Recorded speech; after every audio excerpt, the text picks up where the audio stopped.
Hello friends, ఈరోజు ఈ వీడియోలో NEET UG 2023 CMC Vellore MBBS admission కోసం తమిళనాడు మెడికల్ కౌన్సిలింగ్కి పార్టిసిపేట్ చేసిన students 1,00,000 rupees security deposit amount క్రింద పే చేశారు. ఆ అమౌంట్ రీఫండ్ చేయబడుతోంది అని మనకి ఆల్రెడీ ఇన్ఫర్మేషన్ బులెటిన్లో ఇచ్చారండి. చాలా మంది స్టూడెంట్స్కి రీఫండ్ అయ్యింది. అయితే కొద్దిమంది స్టూడెంట్స్కి ఇంకా రీఫండ్ చేయబడలేదు. దీనికి సంబంధించి తమిళనాడు మెడికల్ కౌన్సిలింగ్ వెబ్సైట్ లో ఒక నోటీస్ రిలీజ్ చేశారు. ఒకసారి ఆ నోటీస్ చూద్దామండి. ఈ నోటీసు ఇక్కడ మనకి Tamil Nadu selection committee directorate of medical education and research website లో జనవరి 2024 నోటీసెస్ లో ఉంది. ఇక్కడ నేను టిక్ చేసి పెట్టాను చూడండి. Kind attention to the candidates UG MBBS and BDS security deposit refund bank account details అన్నారు. ఒకసారి దీన్ని క్లిక్ చేసినట్లయితే మనకి ఈ నోటీస్ కనిపిస్తుంది. ఇక్కడ ఇచ్చినటువంటి ఇన్ఫర్మేషన్ ఏంటంటే ఆల్రెడీ నవంబర్ 27వ తారీఖు నుండి రీఫండ్ స్టార్ట్ చేసేసాము. చాలా మందికి రీఫండ్ అయ్యింది. కొద్దిమంది స్టూడెంట్స్ కి రీఫండ్ చేయలేకపోయాము. ఎందుకంటే స్టూడెంట్స్ ఇచ్చినటువంటి బ్యాంక్ డీటెయిల్స్ ఆల్రెడీ వాళ్ళు 1,00,000 రూపీస్ కట్టినప్పుడు ఏ బ్యాంక్ డీటెయిల్స్ అయితే వాళ్ళు యూజ్ చేశారో అవి ఇవి మిస్ మ్యాచ్ అయినాయి కాబట్టి, అంటే సేమ్ ఒకేలాగా లేవు కాబట్టి మేము ఆ రీఫండ్ ని ఆపాము. అదొక రీజను. అలాగే స్టూడెంట్ ఇచ్చినటువంటి బ్యాంక్ డీటెయిల్స్ లో ఏదైనా తప్పులున్నా సరే ఈ 2 కారణాల వలన మేము రీఫండ్ చేయలేదు కాబట్టి మరలా మీరు కరెక్ట్ బ్యాంక్ డీటెయిల్స్ ఇవ్వండి అని ఒక మెయిల్ ఐడి ఇచ్చారు. దానికి సంబంధించి ఈ పబ్లిక్ నోటీస్. ఎవరికైతే 1,00,000 rupees security deposit amount refund అవ్వలేదో ఆ స్టూడెంట్స్ వాళ్ళ రిజిస్టర్డ్ మెయిల్ ఐడి, అంటే వాళ్ళు నీట్ కౌన్సిలింగ్ కోసం ఒక మెయిల్ ఐడిని యూజ్ చేశారు.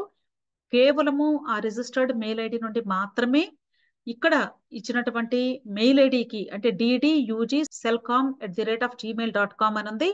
ఈ మెయిల్ ఐడికి మీరు మరలా కరెక్ట్ బ్యాంక్ డీటెయిల్స్ అలాగే స్టూడెంట్ డీటెయిల్స్ అన్ని కూడా కరెక్ట్ గా ఇచ్చి మీరు ఒక రిక్వెస్ట్ మెయిల్ ని సెండ్ చేయండి. వాళ్ళు అప్పుడు మీకు బ్యాంక్ అకౌంట్ డీటెయిల్స్ అన్ని కూడా ఒకసారి చెక్ చేసుకొని మీకు అమౌంట్ రీఫండ్ చేస్తారు. ఓకే, సో ఇక్కడ మీకు లిస్ట్ ఆఫ్ స్టూడెంట్స్ నేమ్స్ కూడా ఇచ్చారండి. అసలు ఎవరెవరికి ఇంకా రీఫండ్ చేయబడలేదు అనేది. ఇక్కడ స్టూడెంట్ యొక్క రోల్ నెంబర్ ఉంది, అలాగే అప్లికేషన్ నెంబర్ ఉంది, అలాగే నేమ్ ఆఫ్ ది క్యాండిడేట్ ఉంది. సో స్టూడెంట్స్ యొక్క నీట్ రోల్ నెంబరు, అలాగే students Tamil Nadu selection committee counselling apply చేసినప్పుడు అప్లికేషన్ నెంబర్ ఉంది, ఆ నెంబరు, అలాగే స్టూడెంట్ యొక్క నేమ్, ఈ డీటెయిల్స్ అన్ని కూడా ఇచ్చారు. అంటే ఇక్కడ 979 స్టూడెంట్స్ కి ఇంకా రీఫండ్ చేయబడలేదు. సో ఈ స్టూడెంట్స్ అందరూ కూడా ఇప్పుడు మరలా మెయిల్ చేసి కరెక్ట్ డీటెయిల్స్ ఇచ్చి మీరు రీఫండ్ పొందాలి అని వాళ్ళు మెన్షన్ చేస్తున్నారు. సో మీ నేమ్ ఈ లిస్ట్ లో ఉందో లేదో ఒకసారి చెక్ చేసుకోండి. దీనికి సంబంధించినటువంటి పీడిఎఫ్ కాపీని కూడా ఈ వీడియో క్రింద డిస్క్రిప్షన్ లో ఇస్తాను. ఆ లింక్ ని మీరు క్లిక్ చేసి మీ నేమ్ ఉందో లేదో ఒకసారి చెక్ చేసుకోండి. మీరు జాగ్రత్తగా మరలా మీ యొక్క బ్యాంక్ డీటెయిల్స్ అన్ని కూడా కరెక్ట్ గా ఇచ్చి, ఇక్కడ నేను మరలా అదే మెయిల్ ఐడిని కొంచెం జూమ్ చేసి చూపిస్తున్నాను. ddugselcom@gmail.com ఈ మెయిల్ ఐడికి స్టూడెంట్ యొక్క రిజిస్టర్డ్ మెయిల్ ఐడి నుండి మాత్రమే రిక్వెస్ట్ పంపించండి.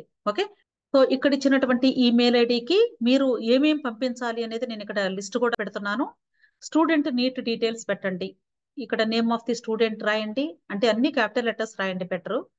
నీట్ రోల్ నెంబరు, అలాగే Tamil Nadu counselling application number. Already ఇక్కడ మీకు అవన్నీ కూడా డీటెయిల్స్ ఉన్నాయి. సో ఇక్కడ ఏదైతే ఇచ్చారో ఇవే మీరు అక్కడ మెన్షన్ చేయండి. మెన్షన్ చేసి జాగ్రత్తగా ఈ డీటెయిల్స్ అన్ని కూడా ఫిల్ చేయండి. అలాగే బ్యాంక్ అకౌంట్ డీటెయిల్స్ కూడా రీఫండ్ చేయడానికి మీరు ఇక్కడ ఇవ్వాల్సినటువంటి డీటెయిల్స్ ఏమేమి ఇవ్వాలి అని పెట్టాను.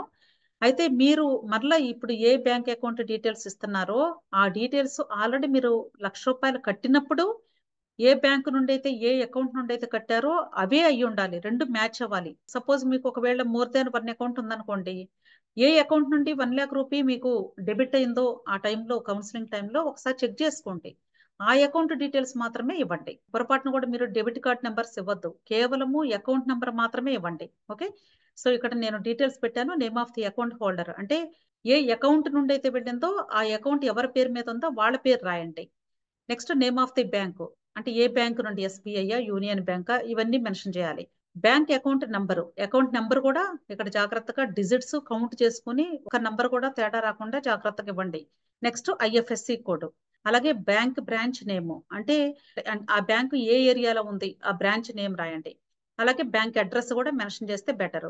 ఓకే, ఇక్కడ ఈ బ్యాంక్ డీటెయిల్స్ అన్ని కూడా మీకు అకౌంట్ బుక్ ఫస్ట్ పేజ్ ఉంటుంది కదండి, ఆ ఫస్ట్ పేజ్ లో ఫోటో కింద ఆ డీటెయిల్స్ అన్ని కూడా ఉంటాయి. చూసి జాగ్రత్తగా రాయండి తప్పు లేకుండా. ఓకే, అయితే అవన్నీ కూడా మీరు ఇక్కడ ఇచ్చినటువంటి మెయిల్ ఐడి ddugselcom@gmail.com కి ఫిబ్రవరి 5వ తారీఖు లేదా అంతకంటే ముందు మీరు ఈ మెయిల్ కి పంపించాల్సి ఉంటుంది.